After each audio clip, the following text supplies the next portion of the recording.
This time ato kita sa Biblia sa usagyod ka istorya sa Bible nga nagkulagway niini nga mensahe sa kinabuhi sa mga unang iglesia kaniadto, the Church of Ephesus. Kung atong tan-awon ang kinatibuk-an gayud sa atong theme, keep the flame burning, ang bottom line gid ana is nganong muhinay ang atong passion, nihinay ang atong pagkamainiton sa mga butang sa Ginoo, pag-alagad sa Ginoo. Ang ilalom gid ana is we are losing our love. Hinay-hinay og wala ang atong gugma sa Ginoo. Ang love ang God mao diha ang source sa tanan, no? Source of passion, power, and purpose. Diha magsukad tanan sa gugma. Munang tanaw nato sa Biblia, ang kinabuhi sa mga taga-Ephesus nga unang iglesia kaniadto. Unang atong title is Losing Our First Love. Ang atong text sa Revelation 2:1-7, this is a letter to the Church of Ephesus. Ang Ephesus usa ka central city nga diin sentro kini sa Asia Minor kaniadto o gitawag kini nga the Light of Asia. Primary trade route nagtunga ginang Ephesus, unang daghang kay mga tao diha. Niya grabe kayo ang ilahang kanang pagkinabuhi tun kay dako man ni nga syudad. Nagisgot po diha nga naay 7 lampstand. Ang mga churches diha sa Revelation gisimboluhan sa lampstand nga diin tigunit sa suga nga mao karon ang iglesia. We are the light bearers. Nga ang suga mao si Kristo, labi na ang iyahang mensahe sa iyahang kamatayon, pagkabanhaw o kaluwasan sa mga katawhan. Mao kana ang suga nga mudanag sa mga tao nga naa sa kangitngit. Ngunang kung tanaw nato, kita as a church, kita ragyod lampstand. Ang suga si Kristo. Si Kristo ang main attraction. Kita butanganan lamang, instrumento lamang. Tanaw nato ang kinatibuk-an sa tulo ka butang na adinhi. Una, ang appreciation, ang approval sa Ginoo niini nga church kining Ephesus. Gidaig niya kining church sa Ephesus. Una kining nga church gitawag ni nga sa Revelations 2:2-3 ingon diha, I know your deeds, your hard work and your perseverance. I know that you cannot tolerate wicked men, that you have tested those who claim to be apostles but are not, and have found them false. You have persevered and have endured hardships for my name, and have not grown weary. Una nga makita nato diha, I know your deeds, your hard work. Kini nga church gitawag nga serving church, working church, no? Dasig kay ni sila sa pag-serve. Grabe ang ilahang mga ministries. Kung makita nato sa New Testament, kining Ephesus abundansya kay nga lugar. Unya kining Ephesus usab sentro sa mga kalibutanong butang.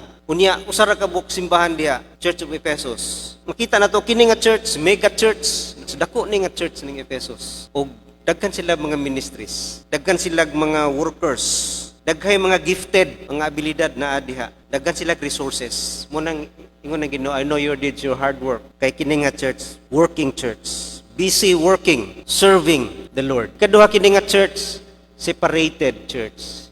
Ingon diha, I know you cannot tolerate wicked men. Sa kadakuan na nga syudad, lisod magkinabuhi nga separated. Meaning, lisod sa ilaha magkinabuhi diha sa Ephesus nga kana nga lugar, noon diha ang mga temptations. Kana nga lugar gud naa diha ang temple ni Diana o ni Artemis. Kana nga temple na diha ang mga laway kaayo nga mga sexual immorality. Sentro na sa paganism kining Ephesus. Munang it's hard to live a Christian life dihang dapita. Pero nag-endure gid sila sa mga persecutions. Nag-endure sila sa mga challenges, sa mga immoralities diha. Kaya bawta ang Christian pressure kaayo sa social, financial, usahay mo, pil na lang ta, kay pait lagi, unya social, di ta paapilon, kay dili ta ana, tungod kay dili ta mo compromise. Munang grabe ang persecution o hardship, pero persevere sila. Wala gid sila mag-appeal or matintal niya ng mga butanga. May persevere sila sa mga kalisod niya ng dapita. They refuse to conform to the ways of the world. Wala sila muhuuyon diya sa pagkinabuhi niya ng dapita. Ngunang gitawag sila nga separated church. And also they are steadfast. Steadfast sila sa pagtudlo. Kaya diha, They have tested those who claim to be apostles but are not, and have found them false. Kahibaw dayon sila unsay mga wrong teachings, mga false teachers, kaila dayon sila. Doctrinally equipped sila. Moyon tag kamatuoran master kayo sila diha. Didendit sa dali sila mahaylo sa mga bagong pagtulunan or mga pagtulunan nga wala gitudlo ni Apostol Paul miagi. Unang diha makita nato sila gayod steadfast diha sa scripture kay mahibaw dayon sila. Kung di nila tanawon sa Bible, sa pagkinabuhi sa mga false teachers, tanawin lang kinabuhi, lagi false teachers gid lagi. Kahibaw dayon sila na. Dili sila maka-discern. Mao nang kini nga church steadfast diha sa pagtulunan sa Biblia. Mao nang gidayeg sila sa Ginoo ana. Pero dinhi ang lisod, naay accusation sa ilaha. The accusation diha sa verse 4, mao ni ang mga praises, mga approval, and yet mao ni ang usab ang weakness sa Ephesus. Yet I hold this against you. You have forsaken your first love. You have forsaken your first love. Unsa man ning first love? Sa mga Christian, ang first love katong time nga nadawat nato si Kristo, nga diin so fresh pa kaayo ang atong experience diha kaniya nga He found us, we found Him. Unya ang kadako siyang gugma atong nasinati kay ang mamatayon sa cross. Grabe ang atong gugma sa iyaha. Mo nang ginapadayag nato pinagi sa pagpasalamat, pinagi sa pag-alagad. Alagad ta voluntaryo lahat kayo. Manangyaw gyud, mo share gyud dayon nya sa church. Basta nay tigom abti kayo, excited kanunay, Domingo na, passionate kayo. Ingana man ang kuan nato bago pang Kristiyanon, di ba? Nga piting dasiga gyud, nga di na kinahanglan suguon, di na kinahanglan awhagon. Anhi mo diri daghay buluhaton dinhi. Voluntaryo masuko pa og dili pa apilon no kay expression sa ilahang gugma sa Ginoo. Mao na ang first love nga dili gyud mo spend a single time nga dili ma-express sa object sa iyang love no. Mao pud na sa mga bisag asa nga relationship didto gyud mas spend ang time, ang mga effort or mutuman unsay gusto ipabuhat kay unsa ang ilang happiness mao pud ang imong happiness. Kita ingana pod. Mutuman kita sa scripture, basa gyud hat kaayo mo study sa scripture niya, mutuman gyud dayon kay kung sa iyang kalipay mao pod ang atong kalipay. Muna ang first love nga makita nato nga they are on fire. Pero nawala na. Mao nang gipadayag sa Ginoo sa ilaha. You have lost your first love nga diin kini wala na makita. Unsay but pasabot niini nga na lost ang first love. Nawala ba ang ilang gugma sa Ginoo? Wala naa. It doesn't mean nga na misplace si Jesus but replace Jesus, no. Wala nawala ang gugma nila kang Ginoong Hesukristo. Wa na misplace, na replace lang. So ang first dinhi wa nagpasabot nga first in order but first in rank. Murabag sa una first nila si Jesus, ang love priority nila si Jesus. Sa tanan nga love nila, number 1 si Jesus, karon na nasa number 2, number 3. Nanay nagpuli sa number 1 o number 2 or number 1, dili na si Jesus. Na-replace si Jesus. Wala na sa iyahang rightful place, sa ilahang kasing-kasing. Samara, gihapon nga sa relationship, no, sa babae ug lalaki, naanay lain na pod nga affection. Wala man nawala, pero mas labaw gyud ang isa na pod nga bag-o. Mo nang na-lost ang priority, dili na sentro si Jesus sa ilahang priority sa ilahang gugma. Mo nang distracted na ang church sa Ephesus. Naanay lain naga-distract sa ilaha, sa ilahang heart nga nagpuli kang Jesus. Mo nang gi-remind yun sila ni Jesus niyan the superiority of love. Gi-remind ta sa Ginoo diha sa superiority sa love. Diha sa Mark 12:30, the great commandment. Mo nang number 1 gina nga commandment sa Ginoo. Bisag ta 10 commandments mo nang number 1 ug number 2. Let there be no other gods before me. Ingon diha sa Mark 12:30, love the Lord your God with all your heart and with all your soul and with all your mind and with all your strength. Then the second is this, love your neighbor as yourself. There is no commandment greater than this. Ipadayag gayod sa Ginoo sa Ephesus nga unsa gid ang great commandment? Kung kamo church nagasunod man gid mo sa commandment. Unsa man gid ang great? This is the great commandment. Love the Lord your God. Siya gid ang wala nagpasabot nga ang Ginoo gusto gid nga siya ilab, kun dili mao gini ang order nga kung mawala gani na tanan apektado, no, all the graces, ang tanan mga grasya nga atong masinati bunga ni ining gugma. Mawala ng gugma, apektado tanan ang atong pakinabuhi sa Christian. Tanan, no? Mga graces, mahimong nothing tungod kay everything emanates from this love nato sa Ginoo. Tanan gyud, no? Gani ang tibuok gyud, the whole meaning of Christianity or the church is sum up sa usa lang word, love. Mo nang ipa-remind sila sa Ginoo ana nga ang gugma gayud labaw sa tanan. Ang gugma gayud labaw sa tanang mga pagkinabuhi nato isip Kristohanon. Ingon diha sa superior siya more than works. 1 Corinthians 13:1-3, if I speak in tongues of men and of angels but have not love, I am only a resounding gong or a clanging cymbal. If I have the gift of prophecy and can fathom all mysteries and all knowledge, and if I have a faith that can move mountains but have not love, I am nothing. If I give all I possess to the poor and surrender my body to the flames but have not love, I gain nothing. Superior siya kaysa mga gift and abilities na sa iglesia, iya man tag mga abilidad to serve the Lord, to work for the Lord. Mao na ang failure sa Efesos, nasintro sila sa service, nasintro sila sa performance, na miss nila unsa gyud ang kinailaluman ana, and that is ang love nila sa Ginoo. Usahay ingana ang mahitabo sa tong kinabuhi nga diin kita ma-focus, no, sa mga in the things of God, we miss Jesus himself. Tungod kay wala na ang number one nga kikinahanglan nga mao ang gugma. Superior siya kaysa mga gasa.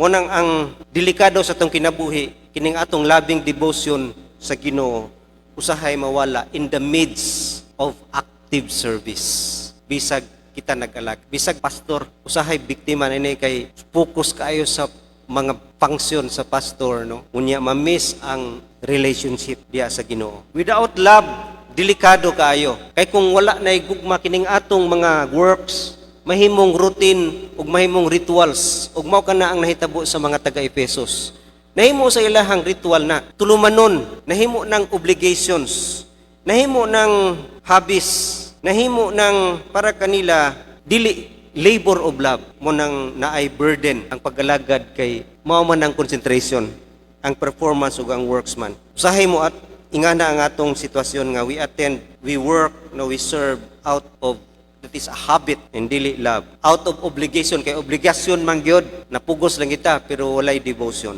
We worship tungod kay ritual man ni, mo man gid ni subayon gid nato ni tanan. Mo nang diha usahay na focus ang atong priority diha sa mga butang. Mo nang ingon diha nga superior gyud ang love. Kay ang love mo gyud mao ang motivation. Pag ang imong motive lahi, para diha ang imong motive performance, works, achievements, accomplishments, records, no? Mo nang buildings, programs, plans na agi na sa iglesia. Wa nagpasabot nga dautan na, pero bantayan kayo sahay mo replace na siya nga maoy mahimong sentro og dili na ang atong love gyud kang Jesus. Usay ang motivation is mumarka, mo honor, glory, musikat. Say mauna ang motivation, dili na ang love. Mo nang superior gyud ang love kaysa work. Kay bisan pag ingon sa atong text ganiha, bisan pag nakay speaking in tongues, wala na siya hinungdan. Superior gyud ang gugma. Ikaduha, superior siya than knowledge. Ingon diha, if I have the gift of prophecy and can fathom all mysteries and all knowledge, and if I have faith that can move mountains but have not love, I am nothing. Bisan pag nakay kahibalo, kaalam, bisan nakay pagtuo nga muirog ug bungtod, kung way gugma, I am nothing. Mao nay failure sa taga-Efesos. Tungod sa ilahang kaseryoso kaayo sa pag-defend sa truth, sa doctrine, labi na sa ilahang theology, ma-miss ang the one behind theology. Focus kaayo gyud nga sila naa gid sa sound doctrine. Kay bawgid sila mo dipinsa sa ilahang beliefs, sa ilahang statement of faith, pero malimtan nila ang who the doctrine pointed to. Para kang kinsana kang Jesus Christ. Unang say ma-focus sa teaching rather than Jesus himself. Ang mahitabo, malus ang love. Makita man nimo na karon mga panahon na daghay magsigig away anang pulong sa Ginoo diya sa internet. Alag debate, no? Niya magsinuko ay na. Hantod mo ingon na di ka maluwas, judgmental na. Ikaw gyud wa kay kaalam, awa na. Asa na ang love? Asa na ang supremacy sa love diha? Nang in our zeal of being right or to be right, we become harsh, critical, and judgmental. Kung din kita nga ang love yun, no? Superior than knowledge, even faith. Kung dili ang love mao'y supreme sa atong pagkinabuhi as a Christian, mamiss na to ang tinuod nga meaning ug purpose. Pare aning ritual kanang pag-pray na to. Kung memorize ang prayer, labi na sa pagkaon, memorize permanente, mawala ang meaning kay basta lang na nasulti to nga mga pulong, no? Ritual na siya. Walay meaning, no? Bisang pagwa ka nag-ater og pulong, pero ang imong heart concentrate nagpasalamat sa Ginoo niya ng pagkauna, na ay meaning ang imong prayer. Diya makita nga malus ang meaning og purpose. Mo nang gipadayag gid sa ila sa Ginoo nga, you know who you are at church, your purpose. Unsa magi purpose sa church? Unsa magi goal sa church? You are light bearers. Mo nang gitawag mo lampstand kay nagadala mo og suga ngadto sa katawhan nga naa sa kangitngit. Mao na ang purpose sa church. Mao na ang iyang katuyuan nga makita gyud si Kristo diha sa katilingban. Mao nang gipadayag gyud sa Ginoo sa ilaha nga ang church nga meaning dili, it's not all about coming to church but being at church. Kaya ang usahay ang ilahang meaning is something to come to the church instead of who we are. Layo kay diferensya kana. Church is not about coming on Sunday, feeling good, nya muuli. It's more than that. Church is a light bearer, living a life nga makita si Kristo, makita ang gugma. Si Kristo mao ang gugma. The light dili gid na makita kung wala ang love. Mo nang bisag unsa natog panangyaw, kapo kay atong mga ministries programs. Kung wala gid ang love, walay effect ngadto sa katawhan. Kay wala ang tinuod nga meaning kung unsa gyud ang church. Mo nang gipadayag gid sa Ginoo diha nga church is about the great commandment and the great commission. Gipadayag nato ganiha ang great commandment, love the Lord your God with all your heart, and the great commission is Matthew 28:19-20. Therefore go and make disciples of all nations, baptizing them in the name of the Father and of the Son and of the Holy Spirit, and teaching them to obey everything I have commanded you, and surely I am with you always to the very end of age.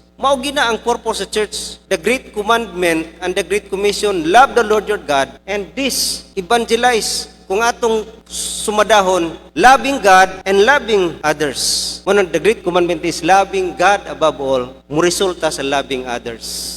Mao ka na ang church. Munang mamiss gayud sa mga taga-Efesos nga na-focus sila diha sa ilahang mga abilidad, programs, sa ilahang theology, sa ilang doctrine, sa ilahang buildings, no, sa ilahang mga resources nga dili man na mao ang timailhan nga sila Christian. They are light bearers. O kung gusto nila makita gayud ang timailhan nga sila Kristohanon, kini lang gyud ang gipadayag sa Ginoo sa ilaha nga verse. John 13:34. A new command I give you, love one another as I have loved you. You must love one another.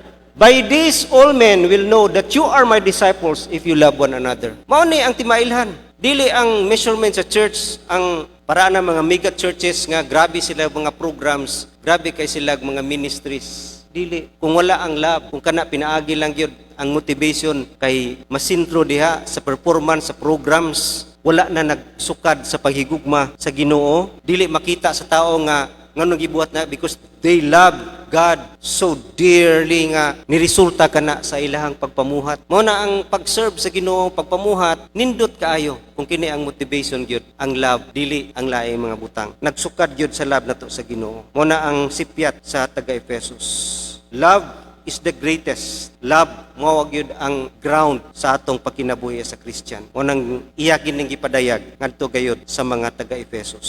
Sa atong pagkinabuhi karon daghay mga butang nga mahimong muilog, no, mo replace sa atong gugma kaysa taga-Efesos. Karon mga panahon na pwede ang atong kaugalingon mahimong gitawag ni nga mga butang spiritual mistresses, mga kabit sa atong kinabuhi nga ni saka kaysa atong love sa Ginoo. Spiritual adultery, self-usahay, ang atong self-will mo patigbabaw, ang atong gusto ang matuman mao nang mahimo nga ma-second na lang ang Ginoo. No, self-appeal na diha ang pride, garbo o glory, mao na ang makahinay sa atong gugma sa Ginoo. Ikaduha ang family, no, the demands of family. Mo nang si Eli sa 1 Samuel 2:29 ingon ang Ginoo nga, you honor your son above me. Family. Mo na ibantayan nato karong panahon na. And also this one, mga staff, mga butang, mo clutter sa atong kinabuhi, worldly things, demand sa trabaho, hobbies, career, business, sa padiha, mahimong makailog, mo replace sa atong gugma kaniya. Mao na ang nahitabo sa Church sa Ephesus. And unsay admonition sa Ginoo sa ilaha? Mao na yung advice sa Ginoo sa ilaha. Sa verse 5, remember the height from which you have fallen. Repent and do the things you did at first. If you do not repent, I will come to you and remove your lampstand from its place. Mao na ang una buhaton ug gitambag sa Ginoo sila. Mao ninyong buhata pag di ninyo buhaton, delikado gid kay mo. Una nga buhaton is remember the heights nga nahagbong mo. Remember who you are. Take inventory. Ang imong kaugalingon tan-awa kung imong gugma kaniadto sa first ka naluwas. I-compare daw karon, no? Unsa ka kadasig sa una nga bag-o pa ka nahimong Christian. Unsa kanimo ka love ang scripture, love ang pagtrabaho sa Ginoo, ang pag-commit sa pag-alagad sa Ginoo. Remember daw. Remember giunsa ka pagluwas. Remember pagkailan nimo kang Kristo, unsa imong gibati. Remember sa imong dako nga sala, what He has done to you. Remember daw. Mabalik na to nagtan-aw unsay gibuhat niya sa Calvary. Remember kung unsa ka, kung wala ka niya luwasa. Remember that. Remember sa time nga overjoy kay ka sa Ginoo kaniadto. I-remember daw na ang imong hungry no sa Bible. Remember sa mga panahon sa una nga nindot gid kaayo simba sa Ginoo. Remember. Una ingon diha. Remember kini nga mga butang tungod kay dinhi kita makamata. Remember. Then pag mag-remember ta mo lead us ngadto sa repentance. Makahinumdum ta no pareha sa nahitabo sa prodigal son nga pag-remember niya maayo gid akong papa no. Maayo gid ang akong kinabuhi sa una kaysa karon kay dinhi halos mukao naman ang kuglamaw dito sa akong papa libre man dito ang maglawog og baboy. Repent no. Mao nang mulid ka nato sa repentance, meaning change. Ang repentance, that is not only sorrow or hatred for sin nga naghilak-hilak ka kay nakaamgo ka, kundi aksyon na, return, repent, turn about face, change. Kung nagrepent ta og why change, di gina repentance. Kay ang repentance it means change. About face ka, talikod ka, biyae na dito diya sa kulungan sa baboy, adto nakabalik sa imong amahan. No? Change of mind, change of attitude, immediate, no? Conduct, ma-change gayud. O nang repent. Then, repeat, balik. No? Ingon diha, repent and do the things you did at first. Balik ka to. Katong imong ipangbuhat sa una, katong grabe kay ka sa kadasig sa pag-alagad sa Ginoo, pagpasalamat sa Ginoo, no? Nga magdilaab gid imong kasing-kasing kanunay sa uhaw sa iyang mga pulong, no? Balik ka to. Balik ka unsay importante. The main thing is the main thing. The main thing is love. Ay gina siya wala. Mo gina ang kinatibukan nga pagpadayag sa Ginoo kanato kung kinsa kita. Repeat, balik ka lang to himo unsay gibuhat nimo kaniadto. Mo nang admonition sa Ginoo. And kung buhaton nato na nay assurance. Natay assurance. Unsay ingon diha sa Ginoo sa 7 sa last nga verse, he who has an ear, let him hear what the Spirit says to the churches. To him who overcomes, I will give the right to eat from the tree of life, which is the paradise of God. Mao nang naasay promise, assurance nga kung kamo ka-overcome, tree of life. Kini nga tree of life, life nga quality, no? Quality of life nga God intended us to have. Dili lang ni siya everlasting life, a quality of life. Bisag niya taning kalibutan na maka-experience siya og quality of life, overcoming life, a life that can overcome. We are living in this world nga full of problems, physical, emotional, spiritual problems. Pero kung kita maka-overcome, ma-overcome pud nato ning mga butanga. Kung ma-overcome nato ang not losing our first love, kung ma-overcome pud nato atong not to lose our ability to repent, mahimo kang overcomers. Ma-overcome pud nato ang kalibutan. Sama sa gingon ni Kristo nga I have overcome the world. Mao na ang promise sa Ginoo sa mga overcomers. Mahimo kita ang magmadaogon and experience that quality of life. Mao nang ninimatak na usara gyud ang atong tagaag pagtagad, no? Atong attention diya sa atong pagkinabuhi nining kalibutan. It's very simple, no? Ang atong gugma kang Ginoong Jesucristo. Sa atong pagkatubang unya sa dakong hukom dito sa langit, di siya mangutana kung Kristohanon ka, unsay imong mga performance, unsay imong mga posisyon sa church, unsay imong ranggo. Ang iyang pangutana, unsay gibuhat nimo kang Jesus Christ? Mao ginay pangutana. In short, do you love me? Naigugma pakita gyud kaniya more than anything nining kalibutan. Magampo ta